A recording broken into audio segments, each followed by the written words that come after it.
Nam amusement park in Vietnam, and it is surreal. All of these buildings have so much detail, and they're so beautiful. We are here to have an absolute blast.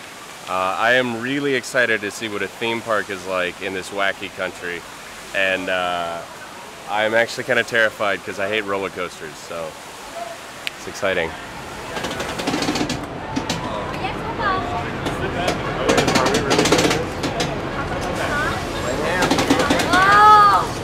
Close your eyes and pretend you're somewhere else. There's no. For anyone you're playing, that's on fire. Here we go.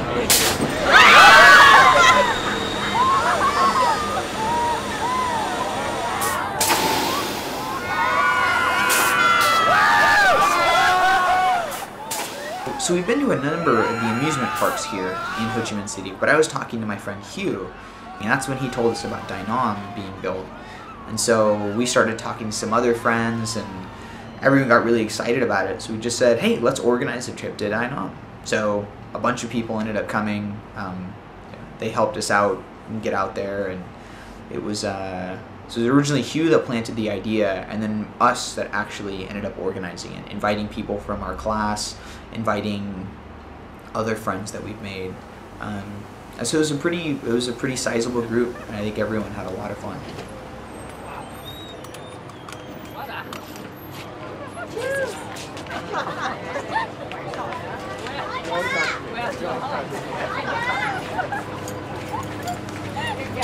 That was pretty fun. Not the biggest one, but it's pretty fun. I don't think Rob had very much fun.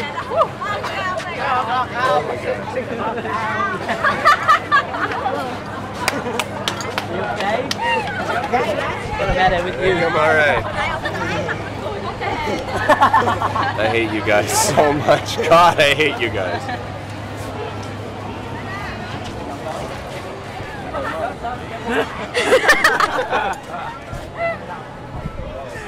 Oh, it was awesome.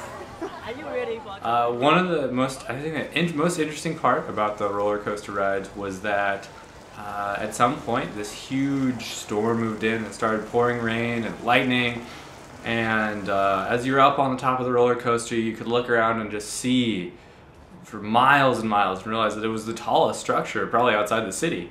And then you look around and you realize that there's lightning, and they're definitely not shutting down any of the rides. So I think that might be one of those lessons that Vietnamese amusement park operators have to learn the hard way.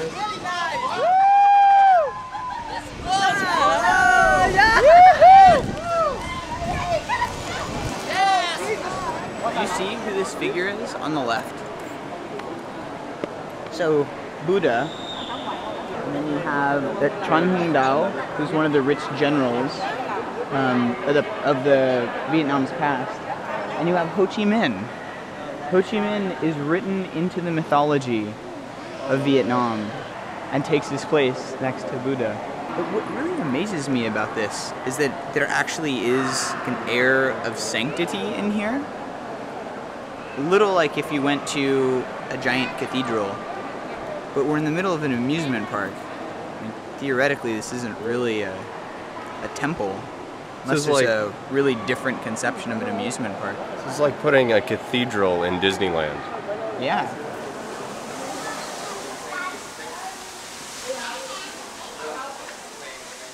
With our local friends, we've had a few opportunities through mostly the students of Matt, Brian, and Rob.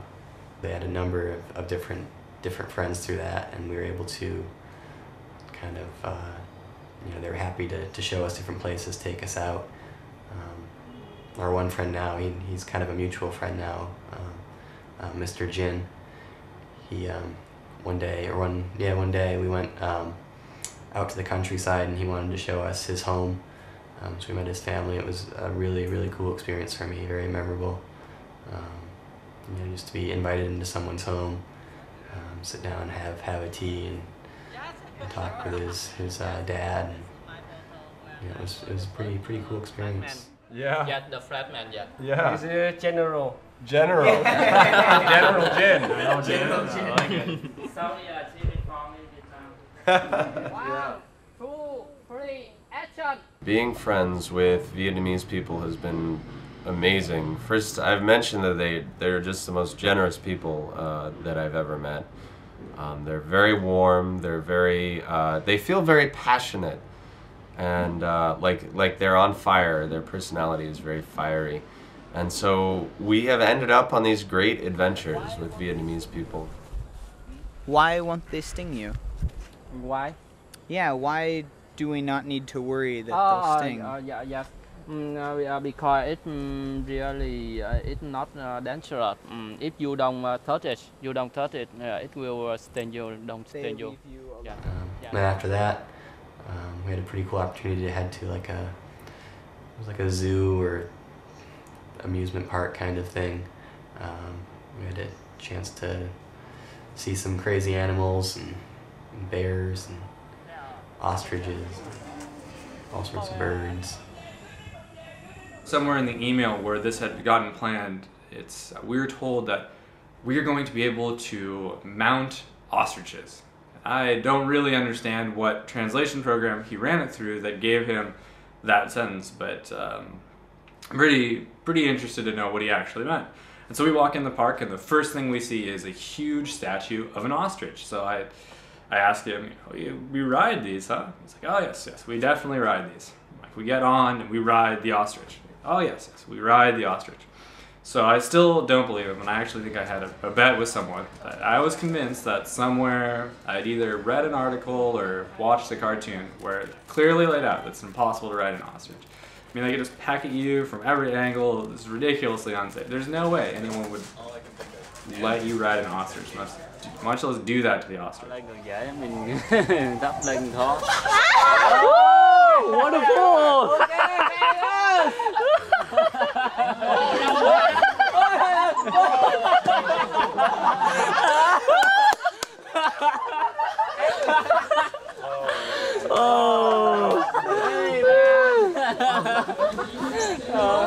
So, turns out for $1, you can ride an ostrich as far as you want. Really, it's more like as far as the ostrich wants. What the fuck? Okay. Very happy. Oh my god. Very happy. Oh, Brian's got a fighter. Who's up next? Yeah.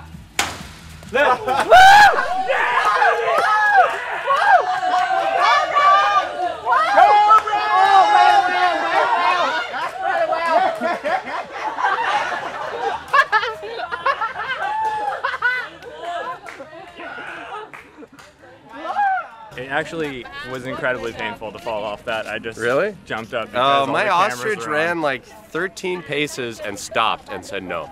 It was one of those hits where like you just hear a crack and everything gets quiet for a second. I'm like, just get up, there's so many people watching. Like, woohoo! Yeah, it was awesome. You get back, you're like, oh god, fucking my back hurts so bad. Yes. Oh god. That was fucking crazy. It's not that hard until the ostrich decides it's fucking done, and then it's over. Whenever it decides it's over, that's when it's over. It's amazing because there are these things that you can't even conceive of that exist and people do for fun. And the only way to learn about them and to really experience them is to have these Vietnamese friends. And so that was another experience that really opened up to us. It's really just us having so much fun. And then you kind of take a step back and realize, like, I'm having so much fun in this country I've never been to in 2 months with people I didn't know 1 month ago and who I really only hung out with like 3 times. And then the other thing is you get access to this whole like set of really wacky stuff that I couldn't even have imagined. Grass skiing with tank treads on your feet.